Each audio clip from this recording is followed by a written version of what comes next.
பகவத்கீதையில் 4வது சாப்டரில் 26வது ஸ்லோகம். ஸ்ரோத்ராதீனிந்திரியாண்யன்யே சம்யமாக்னிஷு ஜுஹ்வதி சப்தாதீன் விஷயானன்ய இந்திரியாக்னிஷு ஜுஹ்வதி. இப்போ இதுக்குள்ள அர்த்தத்தை பார்க்கலாம். இந்திரியங்கள்ங்கிறது எல்லாமே 5 விதமான இந்திரியங்கள் எல்லாமே முதலைகள் மாதிரி. எப்படி முதல்ல நம்ம உள்ளுக்குள்ளே தண்ணிக்குள்ளே இழுத்துன்னு போயிடுமோ அதை மாதிரி இந்த இந்திரியங்கள் இருக்கு இல்லையா, அது அப்படியே சம்சார சாகத்தில் நம்மளை பிடிச்சி இழுக்கும். ஸோ இதுலேருந்து விடுபடத்தான் நம்ம என்ன பண்ணணும், கர்மாவை ஞானத்தோடு சேர்த்து செய்யணும்னு நான் முன்னாடி சொன்னேன். நம்ம செய்யும் செயல்கள் எல்லாம் பிரம்மத்துக்காகவே இருக்கணும் அப்படின்லாம் முதல்ல சொல்லிகிட்டு இருந்தார். 25ல் 2 வகையான யோகிகளை பற்றி சொன்னார். ஒருத்தர் திவ்யமங்கல விக்கிரகத்தை வச்சு, அதாவது சால கிராமத்தையோ வச்சு வீட்டிலையே ஆராதனை செய்கிறது. 2வது பிரம்மத்தையே அக்னியாக வச்சு ஹோமகுண்டம் வச்சு அவிசை வச்சு யாக யஜ்யம் பண்ணுறது அப்படின்னு 2 சொன்னார் இல்லையா.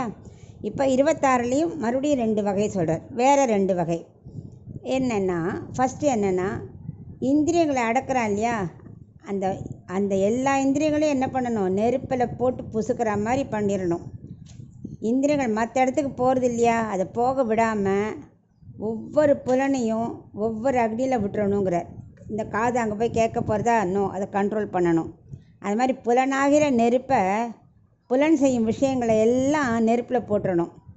மீன்ஸ் அப்படின்னா என்னென்னா, நெருப்பில் ஒரு பொருள் போட்டால் எப்படி பொசுங்கி போய்டுறது, அதை மாதிரி புலன்கள் பார்க்குற விஷயங்கள்லாம் கேட்குற விஷயங்கள் எல்லாம் நெருப்பில் போட்டு பொசுக்கணுன்னா என்ன அர்த்தம், அவ்வளோ கண்ட்ரோலுக்கு கொண்டு வரணும்னு அர்த்தம்.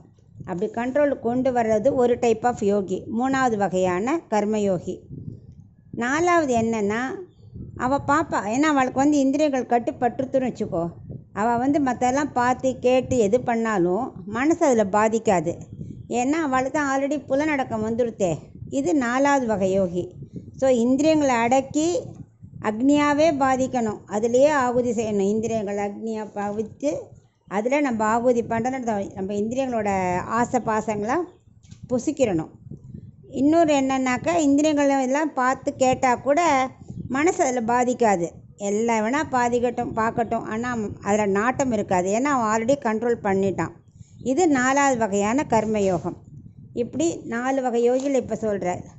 அடுத்த ஸ்லோகத்தில் இன்னும் சொல்ல போகிறார்.